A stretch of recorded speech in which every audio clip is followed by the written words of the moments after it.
In my 7 years of doing real estate in 2 different states, this by far has been the most challenging year for me.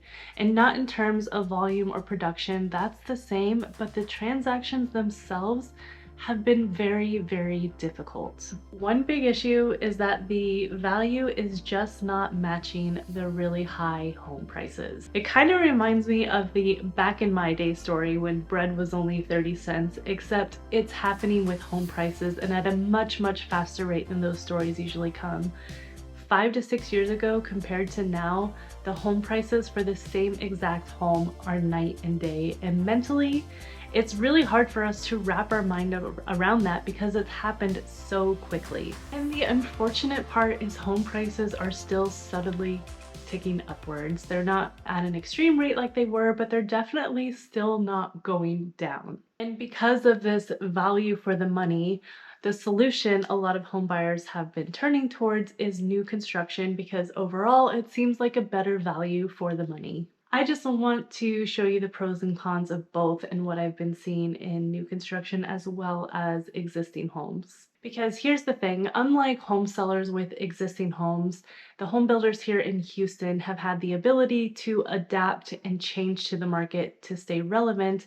But unfortunately, with that, I don't believe it's to the advantage of the home buyer, especially long term. Because in order to stay relevant and offer affordable homes and aggressive incentives, they've had to change a lot of things about their house.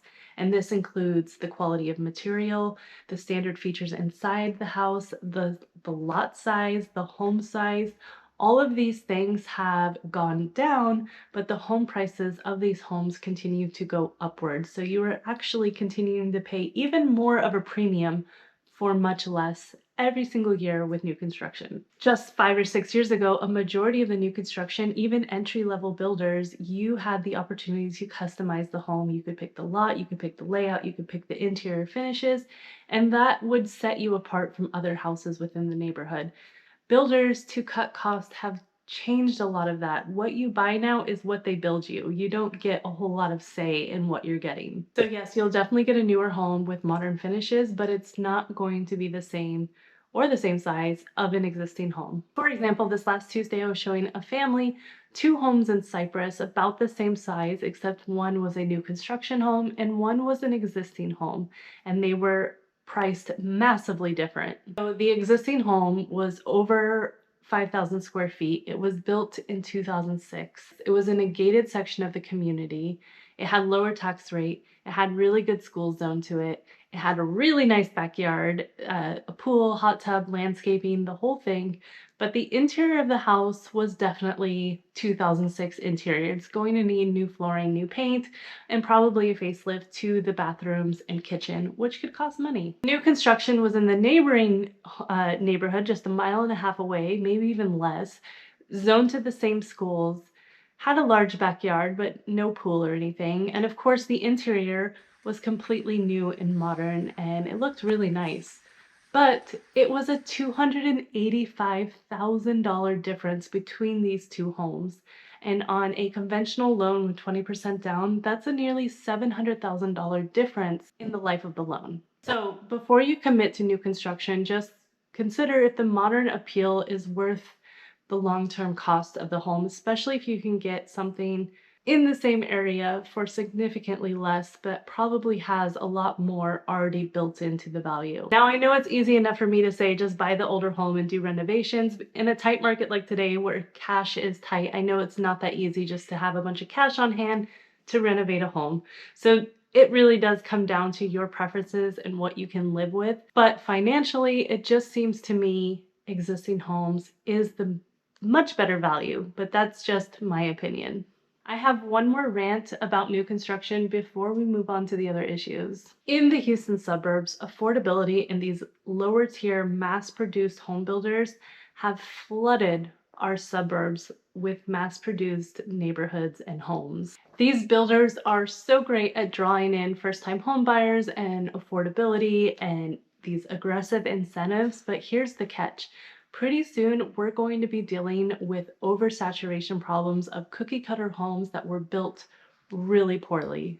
And here's the thing, these homes do not age well. They're not going to look good in a few years from now. They specifically build them for you to buy them today. They're not worried about tomorrow. So while the price tag might be tempting, just keep in mind the resale value potential as well as the community character as these areas age. Is it going to maintain its value? The next issue is mortgage qualification. I genuinely believe that the underwriting process is the most stressful and grueling part of the entire home buying process. It's invasive, it's tedious, it's repetitive, and everything about getting your home secured is based on this underwriting process. And if you've bought a home this last year, you are not imagining it. Banks have tightened their mortgage qualification standards in just this year alone. These changes have made transactions all the more difficult. Just this last year alone, I've had 3 to 4 highly qualified buyers. We're talking high income, great credit, great job history, low debt to income ratio, have underwriting transaction issues from hell. Some of these transactions were hanging by a thread. In a volatile market like this, banks are definitely holding you to a stricter standard when it comes to income and job history, and they're definitely wanting a lot more documentation when it comes to your assets and debts. So my advice if you're planning to buy this coming year is to get a lender you trust or use your agent's lender that they have a good relationship with, because it's going to make it a lot easier. If you use a national bank or a lender you're unfamiliar with, it's going to be that much harder to get communication and to just get through the process. So I highly encourage that you do your due diligence when it comes to picking a lender. Interest rates and election cycle. We've been hearing all year long that interest rates are going to drop, and then they drop and spike right back up. And I feel like we're going to continue seeing this at least until halfway through 2025. Once the election cycle passes and things kind of calm down, I do think we'll see some sort of normalcy, but who knows? My advice though is when it comes to buying a home, don't get caught up in the headlines and the market cycles.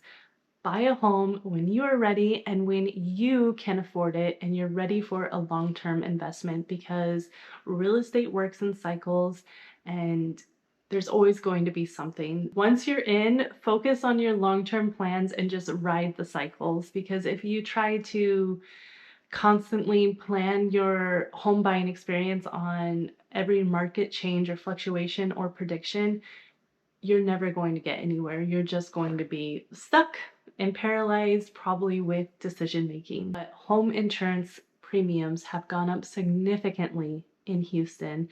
In fact, there have been some areas of Houston and the country that are completely uninsurable now because of weather risk. And some areas, the premium has gone up so much, it is crazy. And because of all the weather issues we've had the last couple of years, some parts of Houston, particularly Harris County, have had property tax increases for this last year because of disaster relief efforts. That's also annoying that some people have had raises in property taxes, not significant, but still a property tax increase in an already stressed market has not helped anything at all. I know this video has been a bit doom and gloom and just a lot of negativity, and it's not to deter you from buying a house, but I just want you to have realistic expectations and know what to expect. I'm the type of person that likes to prepare and know what is coming, so I know how to plan when it comes to getting a mortgage or looking at different types of houses, because unfortunately there are a lot of builders and there are a lot of agents here that are going to put pressure on you. They are going to say inventory is rising, home prices are rising, act now.